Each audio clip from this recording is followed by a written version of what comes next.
সবাইকে ধন্যবাদ আমার আবহাওয়ার খবর দিকে লক্ষ্য রাখার জন্য। রাত পেরোলেই এবারের মতো লোকসভা ভোটের শেষ, অর্থাৎ শেষ দফার ভোট। চলুন শুরু করি সেদিন কেমন থাকবে কলকাতা সংলগ্ন এলাকা, যেসব এলাকায় ভোট আছে সেসব এলাকার আবহাওয়া।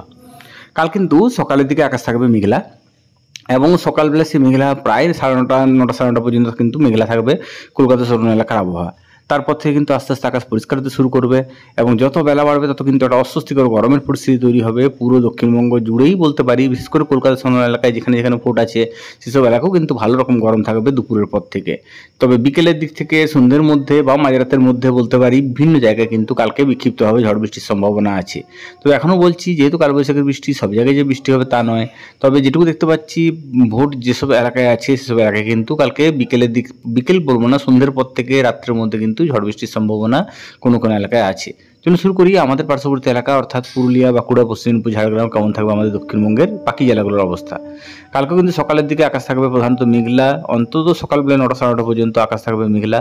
তারপর থেকে কিন্তু আকাশ আস্তে আস্তে পরিষ্কার হতে শুরু করবে, এবং যত রোদ বাড়বে তত কিন্তু অস্বস্তিকর একটা গরমের পরিস্থিতি তৈরি হবে পুরো দক্ষিণবঙ্গ জুড়েই। এবং বিকেলের দিক থেকে কিন্তু সন্ধ্যের মধ্যে ঝড় বৃষ্টির সম্ভাবনা আছে দক্ষিণবঙ্গের বিভিন্ন এলাকায় কালকে। তবে বৃষ্টি হলেও যে খুব একটা রেহাই মিলবে তা নয়, কারণ গরম কিন্তু প্রায় একই রকম থাকবে কালকে। সকালের দিকে হালকা হাওয়া বা হালকা মেঘলা ভাব থাকলেও বেলা বাড়ার সঙ্গে সঙ্গে কিন্তু গরমের পরিস্থিতি ফিরে আসবে পুরো দক্ষিণবঙ্গ জুড়ে। এই পরিস্থিতি কিন্তু মোটামুটিভাবে যেটুকু দেখতে পাচ্ছি আগামী 3-4 দিন কিন্তু একই রকমই আবহাওয়া থাকবে, খুব একটা যে পরিবর্তন হবে তা নয়। তবে বিক্ষিপ্তভাবে কিন্তু ঝড় বৃষ্টির সম্ভাবনা আছে আগামী কয়েকটা দিন বিভিন্ন এলাকায়। তো সব জায়গায় যে বৃষ্টি হবে তা নয়, কারণ প্রায় মৌসুমী বায়ু আমাদের দোরগোড়ায় পৌঁছেই গেছে বলতে পারি।